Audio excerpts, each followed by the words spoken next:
One welcome to applied trading academy. Last video में हमने पढ़ा था कि निफ्टी के अंदर जो डिफरेंट डिफरेंट सेक्टर्स हैं उनका वेटेज कितना होता है और उन वेटेज के बेस पे हम देखते हैं कि अगर उनमें वेरिएशन आता है प्लस माइनस x% तो निफ्टी में उसका क्या इम्पैक्ट होगा।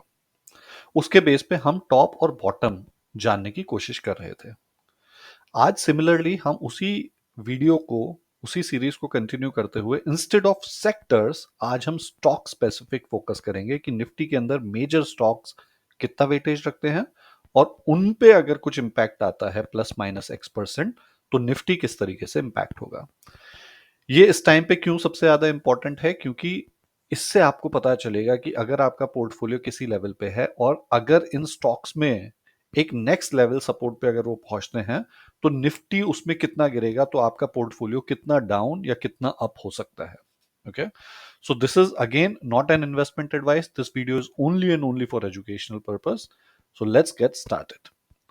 तो सबसे पहले हम जाएंगे एनएससी की वेबसाइट पे और एनएससी की वेबसाइट पे लास्ट टाइम की तरह मैंने पीडीएफ डाउनलोड कर ली है जहां पे आप देख सकते हैं कि डिफरेंट डिफरेंट कंपनीज का कितना वेटेज है निफ्टी के अंदर। जैसे आप यहाँ पे देख रहे हैं एचडीएफसी बैंक 13%, आईसीआईसीआई बैंक 8%। तो सबसे पहले हम इस चीज को, इस पूरी की पूरी टेबल को हम यहाँ पे अपनी एक्सेल में कॉपी कर लेते हैं। तो मैंने ऑलरेडी इस पे कॉपी करके रखा हुआ है, जैसे कि आप देख सकते हैं यहाँ पे मैंने इसको ऑलरेडी कॉपी कर लिया है। ओके, मैंने कुछ फॉर्मूला भी यहाँ पे लगा रखे हैं तो देखिए आप यहाँ पे एचडीएफसी बैंक का हमने वेटेज लिख दिया, आईसीआईसीआई का, सबका यहाँ पे मैंने वेटेज ऑलरेडी लिख दिया if you see this. But एक चीज जो आपको नोट करनी चाहिए, ये सब टोटल मिला के 57.23% ही आ रहा है। सो ये केवल मैंने कुछ चुनिंदा स्टॉक्स को ही यहाँ पे चूज किया है जिनका मैक्सिमम वेटेज है। बट इसका ये मतलब भी है कि ये टोटल 100% कॉन्स्टिट्यूट नहीं करते। There are still many other stocks, Nifty के अंदर आप जानते हैं 50 स्टॉक होते हैं। इन स्टॉक्स का टोटल वेटेज ऑलमोस्ट 57% है, बाकी बचे हुए स्टॉक्स का 43% है। तो उसको हम किस तरीके से अपनी कैलकुलेशंस में देखेंगे वो भी हम आगे जानने वाले हैं। ओके, तो सबसे पहली चीज हम यहां पे क्या करेंगे, आज हम सबसे पहले वैलिडेट करेंगे कि ये अगर इसमें based on the last top, जैसे कि एचडीएफसी बैंक पे अगर आप देखें लास्ट टॉप बना था इस टाइम पे और वहां से ये स्टॉक करीबन 8.98% एज ऑफ टुडे गिर चुका है। ठीक है, तो इसको हमने यहां पे नोट कर लिया, 8.98% एज ऑफ टुडे टॉप से ये एचडीएफसी बैंक गिर चुका है।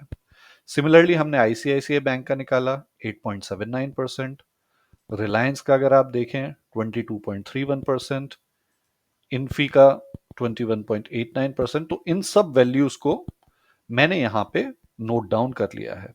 You can go and validate them. इन सबको मैंने यहां पे वैलिडेट कर लिया। नाउ अगर मैं इस चीज को अपने फॉर्मूले में लगाता हूं, ओके, सो हम क्या करेंगे, इस सबको कॉपी पेस्ट कर देंगे यहां पे कि अगर 8.89% एचडीएफसी बैंक अपने टॉप से गिरता है तो वो निफ्टी को कितना नीचे गिराएगा, 1.19%। सिमिलरली अगर आईसीआईसीआई बैंक 8.79% गिरेगा तो वो निफ्टी पे 0.75% नीचे गिरा देगा और ये दोनों मिला के 1.95% निफ्टी को नीचे गिराने की काबिलियत रखते हैं। तो अगर हम इन सब वैल्यूज को कॉपी कर देते हैं यहां पे, तो बेस्ड ऑन दिस आप देखेंगे कि 8.61% अगर ये सब जो टॉप से गिरे हैं, जैसे आपने भारतीय एयरटेल को देखा 7.5% टॉप से गिर चुका है अभी तक, आईटीसी 13.44%, टीसीएस 23.5%, एक्सिस बैंक 25.35% और कोटक बैंक 12.13%। अगर इन सब वैल्यूज को मैंने टॉप से लेके यहां तक जब मैंने नोट डाउन किया है जो आप यहां पे देख रहे हैं, तो अकॉर्डिंग टू देम इसकी वजह से निफ्टी करीबन 8.61% गिर जाना चाहिए था, राइट। बट प्लीज नोट कि ये मैंने कितना बोला, केवल 57% वेटेज रखते हैं। ओके, तो अगर 1% चेंज इन सब में आता है, so every 1% of above stocks, अगर 57% से 8.61% आ रहा है तो 1% of these will bring only 0.15% change. इसका सिंपल फॉर्मूला है, कुछ इसमें मेजर नहीं किया है हमने, बस सिंपली इस चीज को डिवाइड कर दिया है इससे, तो आप देखेंगे 0.15% यहां पे आपको डिफरेंस दिख जाएगा। ठीक है, तो मतलब अगर ये सारे स्टॉक्स मिलके 1% गिर जाते हैं, मतलब ये सब एवरी 1% ये कॉन्स्टिट्यूट करते हैं, तो ये 0.15% इसमें चेंज लेके आएंगे। तो इसका मतलब है अगर मैं इन सबको 100% मान लूं, तो इनके अकॉर्डिंगली यहां पे निफ्टी करीबन 15% गिर जाना चाहिए था। ठीक है, क्या 15% गिरा है निफ्टी? Let's see. तो वी एज्यूम अभी तक हम देखते हैं टॉप से 14.27% तक निफ्टी गिर गया है। इसका मतलब ये जो हम कैलकुलेशंस ले रहे हैं, दोज आर क्वाइट क्लोज। ठीक है, काफी कुछ क्लोज हैं, ये हम इसको यूज कर सकते हैं टू चेक कि हाँ कितना ज्यादा डिफरेंस मार्केट में ये लेके आ सकते हैं। ओके, तो ये तो हो गया एज ऑफ टुडे कि हमने वैलिडेट कर लिया कि इन स्टॉक्स की चेंज पे हमारे को कितना हो रहा है। अब लेट्स कोशिश करते हैं कि हम जज करने की कोशिश करते हैं कि नेक्स्ट सपोर्ट लेवल, अगर मान लीजिए मैं एचडीएफसी बैंक का कहूं कि एचडीएफसी बैंक मुझे लगता है यहां से और 6-7% नीचे गिर जाएगा, क्योंकि यहां पे इसका एक सपोर्ट लेवल है।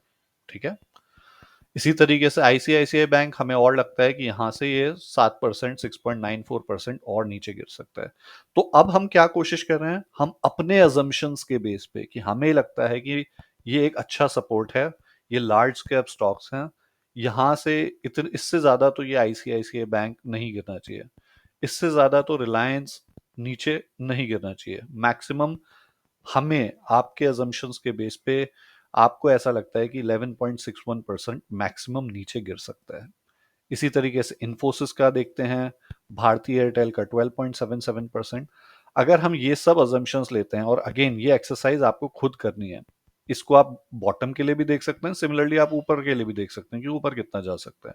तो यहाँ पे केवल और केवल मैं आपको एक प्रोसेस के थ्रू लेके जा रहा हूं कि किस तरीके से आप इस एक्सेल को यूज करके चेक कर सकते हैं कि अगर ये स्टॉक्स इतने ज्यादा और नीचे गिर गए या ऊपर चले जाते हैं, तो निफ्टी पे क्या इंपैक्ट आएगा, आपके पोर्टफोलियो पे क्या इंपैक्ट आने वाला है। ठीक है, तो अगेन मैंने ये सब वैल्यूज जो मैं यहाँ पे आपको दिखा रहा हूँ, 9.33%, 17.02%, मेरे अजम्पशन के बेस पे कि ठीक है यहाँ पे मुझे एक सपोर्ट दिखता है 12.87%, इन सबको मैंने यहाँ पे नोट डाउन कर लिया है। किस कॉलम में? आप इस कॉलम में देख सकते हैं कि नेक्स्ट सपोर्ट मुझे क्या लगता है कि यहां से ये वाले स्टॉक्स और कितना गिर सकते हैं। ठीक है, तो ऑलरेडी आप देख रहे हैं कि 8.61% तक दिख रहा था हमें। तो अगर मैं यहां पे अपना फॉर्मूला चेंज करता हूं और इसको इंस्टेड ऑफ इस कॉलम के राउंड लगाता हूं, तो आप देखेंगे कि हमें दिख रहा है कि 5.65% तक निफ्टी और नीचे गिर सकता है, और ये केवल जब ये 57% कॉन्स्टिट्यूट कर रहे हैं। अगर ये 100% कॉन्स्टिट्यूट करते तो फिर क्या वैल्यू आ रही है? 9.88%। तो इन एसेंस हम ये कह रहे हैं कि शायद अगर निफ्टी, अगर ये वाले स्टॉक्स और इतना इतना गिर जाते हैं, चूंकि हमें नेक्स्ट सपोर्ट लेवल लग रहा है, अगर ये गिरते हैं तो निफ्टी करीबन 9.88% तक नीचे और गिर सकता है। तो यहां से अगर मैं 9.88% लगाने की कोशिश करूं फ्रॉम द करंट वैल्यू, तो क्या हम कहां तक आते हैं? 9.88, almost close to this support जो हमें लग रहा है। तो ये ऑल्सो वैलिडेट करता है कि हाँ, इन स्टॉक्स का सपोर्ट और निफ्टी का सपोर्ट दोनों अलाइंड है। ठीक है, अब ये होगा नहीं होगा ये किसी को भी नहीं पता है, ये मैं आपको एक प्रोसेस वॉक थ्रू करा रहा हूं।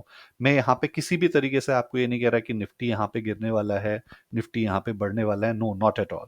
All I am trying to teach you is how to use stock weightage to figure out कि निफ्टी में क्या इंपैक्ट आने वाला है। इसी तरीके से हमने लास्ट टाइम भी देखा था, हमें दिख रहा था बेस्ड ऑन सेक्टर्स, जब हम देख रहे थे तो हमें लग रहा था कि हाँ 9% तक और शायद गिर सकता है निफ्टी, अगर ये वाले सेक्टर्स अपने नेक्स्ट सपोर्ट लेवल तक आते हैं तो। So this is just if and else condition जो यहाँ पे आपको नोटिस करनी है। So this is just for today. आप इस तरीके से सेक्टर्स को यूज करके, स्टॉक्स को यूज करके next support, next resistance level, next level of Nifty आप चेक आउट कर सकते हैं। इसको और ज्यादा हम एडवांस बनाते जाएंगे इस एक्सेल को, इस सीरीज को थोड़ा सा और कंटिन्यू करेंगे। अगर आपको इस तरह के वीडियोस अच्छे लग रहे हैं तो please like, share and subscribe to this channel so it motivates us to make more of such videos. That's all for today. Thank you so much.